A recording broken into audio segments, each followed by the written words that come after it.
اور اب خبر یہ ہے کہ اسلام آباد کے سینٹورس مال کے مالکان سی ڈی اے کے اقدامات کو وفاقی حکومت کی انتقامی کارروائیاں قرار دیتے نہیں تھک رہے، لیکن الزامات میں کتنی حقیقت ہے اور کتنا فسانہ، یہ جانیے اس رپورٹ میں۔ کسی پریشر میں آ کے نہ آپ کے سینٹورس مال کے لیے نہ تاج ریزیڈینشیا کے لیے کوئی غیر قانونی این او سی جاری نہیں کریں گے۔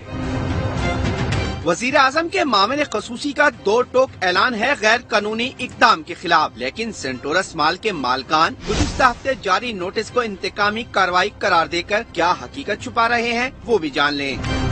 یہ 2 دسمبر کا نوٹس ہے، اس کے بعد اگلا نوٹس آپ کو جاتا ہے 25/10/2019 میں 2019 میں ہماری گورنمنٹ تو نہیں تھی۔ تیسرا نوٹس جاتا ہے جناب 28/12/2020، یہ بھی حکومت عمران خان کی تھی۔ 31/3/2021 کو ایک اور نوٹس گیا ہے، یہ بھی عمران خان کا بالکل حکومت ختم ہونے والی تھی اس دوران تھا۔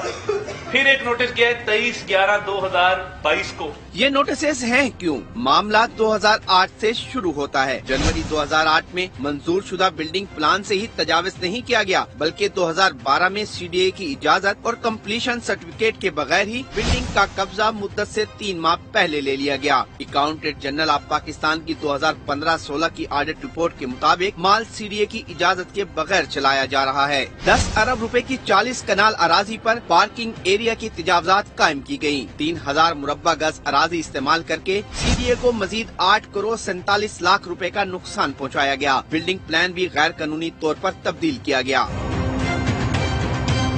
17 مارچ 2017 کو سینٹورس کو جاری نوٹس اور عائد جرمانے سے متعلق سینٹ کی قائمہ کمیٹی برائے کابینہ سیکریٹریٹ کو تحریری طور پر بتایا گیا۔ اپریل 2017 میں منظور شدہ بلڈنگ پلان میں تبدیلی سی ڈی اے نے مسترد کر دی۔ نومبر 2017 میں سی ڈی اے نے شدید مزاحمت کے باوجود بڑا آپریشن کر کے سینٹورس سے 20 ارب روپے مالیت کی 15 ایکڑ اراضی واگزار کروائی۔ اکتوبر 2022 میں ہونے والی آتش زدگی کی ابتدائی تحقیقاتی رپورٹ میں صاف کہا گیا کہ سینٹورس کے پاس این او سی نہیں۔ بلڈنگ بائی لاز کی سنگین خلاف ورزیاں بھی کی گئی ہیں۔ عمارت میں نہ تو سی ڈی اے ایکٹ کے مطابق فائر اینڈ سیفٹی سسٹم ہے، نہ ہی بلڈنگ کوڈ آف پاکستان کے مطابق این او سی۔ ضلعی انتظامیہ کے 12 نوٹسز کے باوجود فائر اینڈ سیفٹی کا این او سی تک حاصل نہ کیا گیا، جس سے قیمتی زندگیاں داؤ پر لگائی جا رہی ہیں۔ خدا نہ خواستہ کسی قیمتی جان کا وہاں پہ نقصان ہو جاتا، کون ذمہ دار تھا؟ جو آگ لگی ہے اس کا ذمہ دار کیا سی ڈی ہے؟ اس کا ذمہ دار کیا وفاقی حکومت ہے؟ لوگ اپنے چھوٹے چھوٹے بچوں کے ساتھ تفریح کے لیے اس مال میں جاتے ہیں۔ حقائق کو دیکھتے ہوئے تو انتقامی کارروائیوں کے الزامات پر یہی کہا جا سکتا ہے کہ الٹا چور کوتوال کو ڈانٹے، وہ بھی دھونس جما کے۔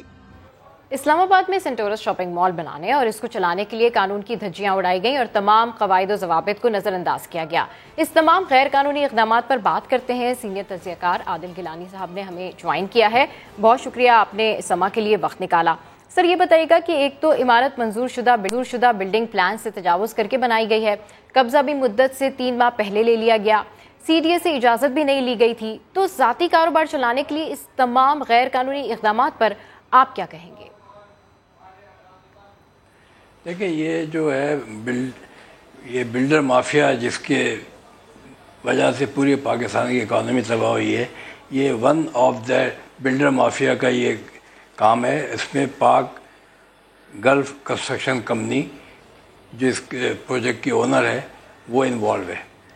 یہ بلڈر ہیں، ان کا top city Islamabad, top city D H A کے اندر بھی پروجیکٹ چل رہے ہیں، اور انہوں نے یہ پروجیکٹ جو لیا تھا سی ڈی اے سے تقریباً 6.5 ایکڑ جو ہے وہ لیا تھا 2005 میں، اور اس کی پیمنٹ بھی جو ہے وہ انسٹالمنٹ میں کرنی تھی، اباؤٹ 6 بلین روپیز کی پیمنٹ تھی، جو انہوں نے کوئی نہ کوئی بہانہ کر کے، کیونکہ بلڈر مافیا کا کام یہی ہے کہ وہ چیزیں لے لیتے اس کے بعد کورٹ سے اسٹے آرڈر لے لیتے، تو بہانہ کر کے اس کی پیمنٹ ڈیلے کرتے چلے گئے، اور آج تک اس کے اندر جو ہے وہ ڈیفالٹس جو یہ پروجیکٹ بنایا تھا پاک گلف کے اندر جو ہے وہ کمپنی جو تھی وہ سعودی عرب التمیم کمپنی اور پاکستان کی الیاس صاحب کی کمپنی کی جوائنٹ وینچر تھا۔ اس کے بعد سعودی عرب والے تو غائب ہو گئے۔ اس کی جو کنسٹرکشن ہے وہ کی تھی China state engineering construction company نے۔ یہ وہی کمپنی ہے جس نے حیات ایجنسی بنایا تھا، وہ بھی لیگل تھا، اور حیات ایجنسی کے اندر بھی سی ڈی اے کی وائلیشن تھی، اور سی ڈی اے نے اس پروجیکٹ کو کینسل کر دیا تھا۔ اسلام آباد ہائی کورٹ نے اس کو کینسل کر دیا تھا کہ وہ ہوٹل تھا، ہوٹل کی جگہ انہوں نے ریزیڈینشیل اپارٹمنٹ بنا دیے تھے۔ مگر بدقسمتی سے سپریم کورٹ نے اس کو لیگلائز کر دیا جسٹس عاقب نثار نے، اور اس کے اوپر 12 ارب کا فائن لگا کے اس کے اندر اس لیے کر دیا کہ اس کے اندر بڑے بڑے لوگوں کے پروجیکٹ تھے. یہ پروجیکٹ جو سینٹوریس مال ہے اس کے اندر اتنے ڈیفالٹس ہیں. میں ہوٹل بنانا تھا، آج تک ہوٹل نہیں بنا.